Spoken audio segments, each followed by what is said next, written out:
Teacher যখন নিজেই প্রশ্নের উত্তর জানে না। বলো এই কোয়েশ্চেন অ্যান্সারটা কে পারবে? বলো এখানের মধ্যে কে পারবে? তুমি পারবে? আমি তো নিজেই পারবো না এই অ্যান্সারটা। তুমি পারবে? না। পারবে না কেন? পড়াশোনা করো না? কি করতে স্কুলে এসে বসে থাকো? এই তুমি বলো।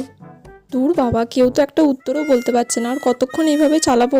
বেলটাও পড়ছে না যে ক্লাস থেকে বেরিয়ে যাব, ভালো লাগে না। বলো। এই তোমরা সবাই প্রাইভেট কার কাছে পড়তে যাও? ম্যাম আপনার কাছেই। ঠিক আছে, তুমি বাদ দিয়েও তো এতগুলো স্টুডেন্ট আছো, তার মধ্যে কেউ বলতে পারছো না? ম্যাম আপনিই বলে দিন। আমি কেন বলবো? আমি বললে তো তোমরা সবাই এমনিই জেনে যাবে। তাহলে তোমরা কি করো বাড়িতে? উফ, কি জ্বালায় পড়লাম রে বাবা, কেউ তো একটা বল। সব গাধা, আমিও গাধা, তার সাথে তোরাও গাধা। বলো। নিজে তো জানি না, যা বললো তাতেই হ্যাঁ বলে দিই। শুনলে কি বললো? তুমি কেন পারলে না? শুনে নাও ভালো করে, কালকে যেন কোয়েশ্চেনটা ধরলে তুমি পারো, ঠিক আছে? উফ বাবা, এতক্ষণে ঘন্টা পড়লো, তাড়াতাড়ি পালা।